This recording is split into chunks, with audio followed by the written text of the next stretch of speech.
দশকৰ পাঠকৰ লগত নাম ধৰা বা সেই সময়ৰ ৰাইজখিনি মৰিল বা ঢুকাল বা বুঢ়া হ'ল নাযায়। তাৰ পিছৰ প্ৰজন্ম মই বা আপুনি আমি নিজে নিজে শংকৰদেৱ হৈ নিজে নিজে এই যিটো তাৰ কাৰণটো হ'ল লিখিত ব্যৱস্থা আমাৰ নাছিল আৰু হয় ছাৰ সেইকাৰণে এইটো ব্যৱস্থা হৈছে। তাৰপিছত আমাৰ সংঘ হ'ল, সংবিধান হ'ল, এতিয়া আমি স্কুলৰ কথাটো পাতিছোঁ। গতিকে ছাৰ সংঘ সংবিধান আপুনি এইটো কথা এটা কৈছিল যে যদি আপুনি সিদিনা নিউজ লাইভৰ কথাটো কৈছে আমাৰ সংবিধান আছে, সংবিধানখন যদি মানে তেতিয়াহ'লে আমাৰ সংঘৰ স্কুল ক্লাছ কোনো দৰকাৰেই নাছিল, একেবাৰে সংবিধান নামানে। এতিয়া ছাৰ আৰু এটা কথা দেখা পাইছোঁ ছাৰ, এতিয়া আগত আমি দেখা পাইছোঁ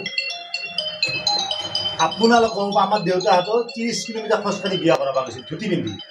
এতিয়া নামত দেখা পাইছোঁ লং পেণ্ট পিন্ধি যায়, তাতে আধা ঘণ্টা কিবা লং ড্ৰেছ খোলা এই এটা ছিষ্টেম হ'ল। আৰু এইটো আহিল, এইটো আজি প্ৰায় 15-20 বছৰমানৰ পৰা আহিল, আগত নাছিল এইবিলাক। সেইটো আৰু সেইটো কৰিছে, আমি তাতো ক'ব লগা নাই। কিন্তু এই যিটো আপুনি উদ্বোধকৰ কথাটো ক'লে, উদ্বোধকক যেতিয়া মই এটা সমিতিয়ে নাম মাতিছোঁ, আপোনাকে মাতিছোঁ, এখেতকে মাতিছোঁ, মোৰ নামৰ ওপৰত মোৰ সময় একো নাজানো, মই মাতিছোঁ, তেওঁ 5,000 টকা দিছে, 500 টকা দিছে তেওঁ আৰু শংকৰদেৱৰ নাম হিচাপে গাব লাগে বা চেংকে কৈ তেওঁ গামোচা এখন লৈ গুচি গ'ল। এইটো হৈছে উদ্বোধক। সেইটো আচলতে নহয়।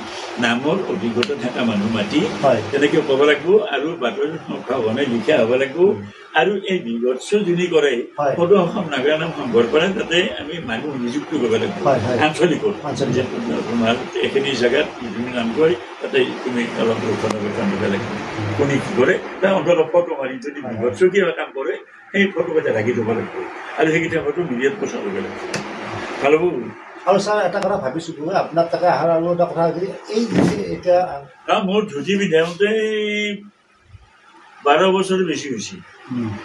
তাৰপিছত মই ধুতি কৰিব পাইছোঁ 12 বছৰ পাইছোঁ মোৰ ধুতি পিন্ধাওঁতে। আৰু মহিলা পাঠকৰ ক্ষেত্ৰত মহিলা পাঠকখিনি ছাৰ চাব, এতিয়া আমাৰ কামাখ্যাত 5 দিন দুৱাৰ বন্ধ থাকে। শংকৰদেৱৰ 500 বছৰ আগতে মহিলাক শৰণ দিয়া নাছিল।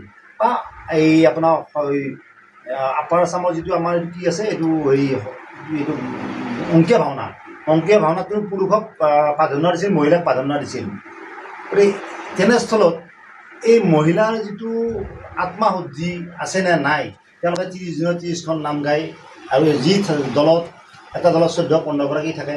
এতিয়া আপোনাৰ ঘৰতে বা আপোনাৰ মই মোৰ অনুষ্ঠানত মাতিছোঁ 2 গৰাকী 10 মন বাক্য হয়, এই 3টা বস্তু শুদ্ধ থাকিব লাগিব, তেতিয়াহে নাম হয়, তেতিয়াহে নাম ক'ব পাৰি। যদি কাইটো শুদ্ধ নাথাকে কাই মানে দেহটো মন বাক্য এইখিনি যদি শুদ্ধ নাথাকে নাম কি হ'ব? এতিয়াতো সেইটো নাম নহয়, তেওঁলোকে পইচা লৈছে আৰু কিবা এটা আখ্যান গাইছে। কিন্তু মই ক'ব বিচাৰিছোঁ তেওঁলোকে যদি নাগৰা তালখিনি এৰে তবলা হাৰমনিয়াম